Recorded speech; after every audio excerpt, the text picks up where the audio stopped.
Hey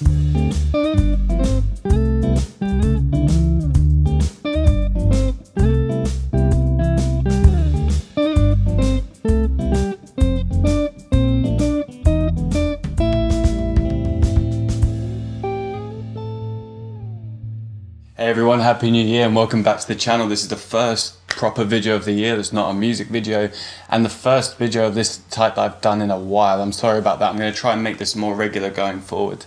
So basically, since I started this project, I've been traveling between Spain, England, California multiple times, and I've recorded in probably about 7 or 8 different houses, bedrooms, whatever.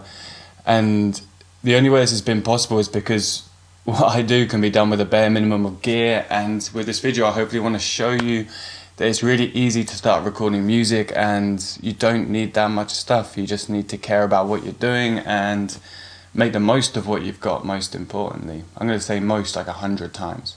I want to start things off by explaining a little bit about my background. So I started producing music back in about 2007, studying a music course in Cambridge.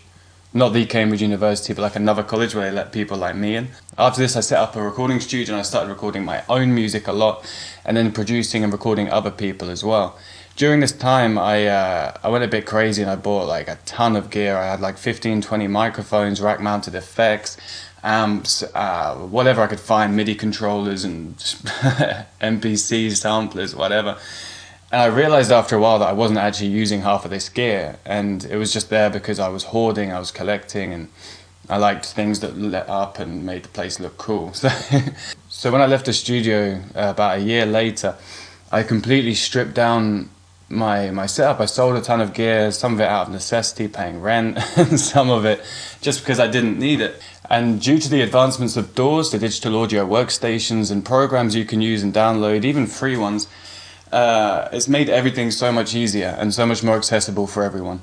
A few of these things do take time and effort to be effective, and practice obviously, and you have to study and know what you're doing and what you want to do, but it is all possible. And I'm going to do a series now on basically all the steps you need to take to make the most of your equipment and to get some great results, hopefully.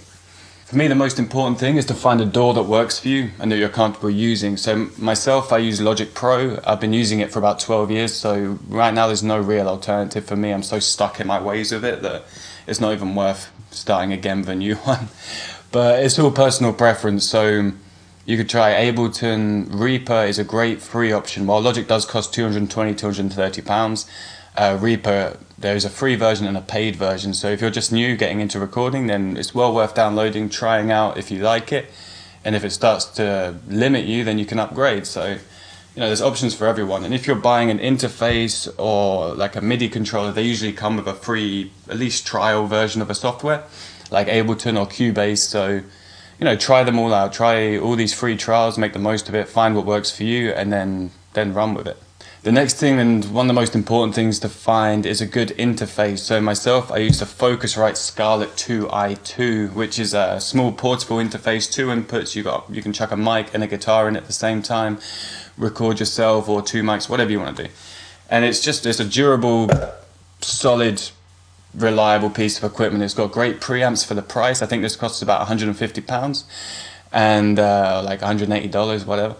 And it's well worth every penny, and this has come with me on every trip I've taken. It's scratched up now and whatever, but it still works fine. Yeah, I can't recommend this enough, but there are obviously other options, like always. Nowadays, every single company's jumped on this entry-level interface bandwagon, luckily, so there's so much competition. Every company's trying to push each other out, price each other out, so it's a great time to start making music at home. And there's, with the other options such as the M-Audio Air 192, anything by PreSonus is usually pretty good. They have nice preamps. And there's also the Universal Audio Apollo Twin. I just had to double check that. The Universal Audio Apollo Twin, which it's a bit higher on the price range, but has great preamps and is an awesome piece of equipment. Next up is microphones. So it's really important to think about what you want to record before you buy your first mic. So if you're a singer-songwriter and you play guitar and you sing, you really want to get something like the AKG 400 or 420 or the Rode N1A. I personally use the AKG Perception 400, which is out of, they don't manufacture it anymore, but you can pick it up on eBay for about 100, 120 pounds. And these mics are awesome. They're basically large diaphragm, multi-pattern mics. It's going to record a really clean and honest representation of the original source. So these mics are great. Another mic that I use a lot is the Shure SM57. There's the 57, the 58. They're basically the same mic, but the 58's got a pop shield built into it. These mics are awesome, and they're for guitar amps, for acoustic guitar. They're fantastic, and you can throw them against a brick wall and then set them up to record something. They're awesome, and for live performances as well. If you're going around playing live, you want to take a mic with you, then the 58's a great option for that. And I actually attended a masterclass about 10 years ago, 12 years ago, with Russ Russell, who's produced bands such as Napalm Death, At the Gates, Dimmu Borgir, like heavy metal bands. And he swears by the 58, and he's recorded entire albums just using that microphone, well placed, and you know, his results speak for themselves. If you're smart with the gear you've got, you can get great results. There's no excuse for crappy recordings, you know, especially when you're working in a home studio and you've got the time. Just, you know, play around with the positioning, whatever mic you've got, you can make sound half decent. Last but not least, I just want to mention headphones and speakers. So because I'm traveling so much, it becomes really difficult to take speakers and monitors with me everywhere I go. I have a set of KRKs in California, which I left there. I've got another set in Spain, but here I don't. So I'm relying really heavily on my Sennheiser HD450s.